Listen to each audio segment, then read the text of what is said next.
Welcome to my field. It's currently a bit empty, but over here I'm going to store some of the stuff I'll need to survive the coming year. Let's first start with water. This delicious natural nectar of the gods can be quite treacherous at times. But assuming you find a safe source, how much do you need to survive a year? Well, unfortunately for water, like most of the other things in this video, I couldn't just pull that straight from the internet. So I had to do some experiments on our good friend Titus over here. In this case, letting him dry out overnight to see how much water he can absorb in the morning. And in exactly 12 hours, he drank 4 globlets of water, which would mean a consumption rate of 8 units a day. Meaning it would take 31 days just to empty this one container. Still, that would mean 12 containers a year, but that amount looks very small. That looks better. 292 water bottles. Now, whilst I didn't find how much you consume on the internet, I did find that most of the in-game stats depend on the amount of stuff you do during the day. So if you move more, you consume more. This time the test consisted of 8 hours of back-breaking labor, and after all of that, I came to the conclusion that it only increased his consumption rate with 50%. Very good job, my efficient little man. Now, food I was able to find on the internet. You need about 2200 calories a day, but I don't trust you. So I tested it myself and I came to 4 breads, which is about 2100 calories, which means good job, internet. But before I start filling this field with bread, I think I have something a bit more fitting for America. Why eat a pile of stinky old bread when you could also be eating 1825 McBee's burgers? Doesn't that sound appetizing? Or if you want to eat a bit more healthy, you could also transform yourself into a bunny and eat nothing but juicy and delicious homegrown cabbages all year. Which somehow sounds even more awful. But hey, with a whopping 178 calories per cabbage, and with a yield of 5 per field, you only need 17 continuously growing fields, without crop failure, to last you through the entire year. Of course, if you're gonna survive for a year in a world where all humans want to eat you, and all your family has long since passed away, you're probably gonna get bored real quick. Well, actually, Titus seemed to be pretty immune to it, but after 4 hours straight of staring into a wall, almost anybody would probably start to go a bit nuts. Weirdly enough, the second stage of boredom sets in only 2 hours after that, and it's already enough to throw you onto the long dark road towards depression. To get rid of this scourge, you only have to consume 1 magazine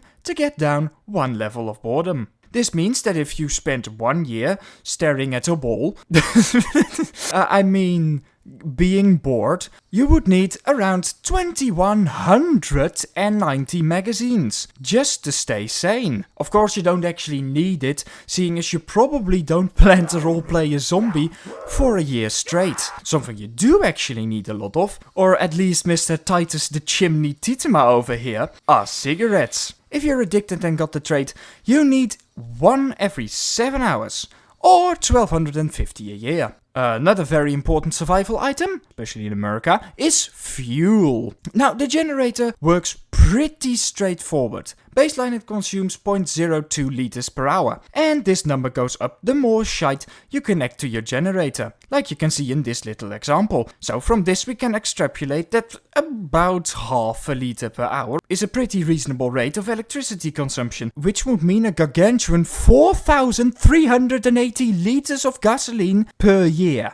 Damn, son! That's like the most of anything until now. But hey, we're not yet done with fuel, cause of course, you're gonna need a car. And trust me, that thing is plenty thirsty as well. So I tested this pretty average vehicle's fuel consumption for an hour of driving, which came out to be just shy of 1 unit thingy per hour. But apparently, according to the internet, your consumption rate is coupled to the amount of RPMs you drive with. So you could probably lower that if you're not me and, you actually know what you're doing. but just for the sake of simplicity, I'll say 1 liter an hour. So if you want to go on average driving for a year, I think 2 hours per day is pretty reasonable. In that case, you can add 730 liters to the list. But I guess that's completely dependent upon your playstyle. And I guess to a certain degree, your skill set as well.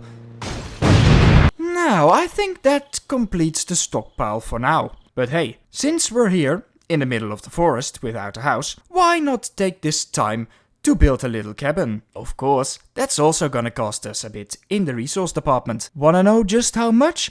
Well, I've got the list right here. 227 planks, 285 nails, 2 hinges and 1 doorknob. Which, to be fair, in real life, I don't know, that would be just a shed or something. But hey, this is in-game we're speaking of, so that means you still, only for the wood, need to cut down 22 trees, average of 10.5 planks per tree, and get the other materials, and then you only get this skeleton of a cabin, with nothing in it at all. So let's put the crack cabin assembly kit down over here, and move on to the weaponry, because there's a very big difference in the consumption rate of weaponry in-game. Let's first look at melee. I have tested 3 weapons, a flimsy bread knife that lasted 3 zombies, which honestly I have no idea why you would use this. I think you would be better off just pushing them over and stomping on the head. I also tested a metal pipe, which lasted 40 zombies, and a beautiful mint condition katana, which lasted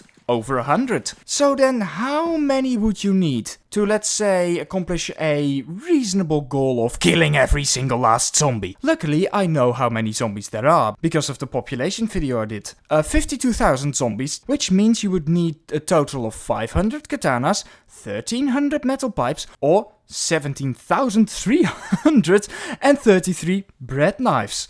And yes, this is not very good for my CPU, I should probably stop with this. On to the firearm side of things. For this I tested a shitty everyday pistol and a quite accurate and powerful hunting rifle. For both, I tried to aim my very best, so the averages are about as high as I could get them. For the pistol, you need about 3 bullets for every zombie, and with the rifle, about every 10 shots you'll get 7 kills. Which means you'd need 47,000 rifle rounds or 165,000 rounds of 9mm. Oh fuck, there we go again. Ah shit, I can't even open the file anymore. Well, I guess we're ending it on this exact screen. I hope you enjoy this. I also hope you enjoyed the video. As you've probably been able to tell, I'm back from vacation and ready for a new year of uni and YouTube. As always, I hope you found this video entertaining and hopefully see you next week. Bye bye.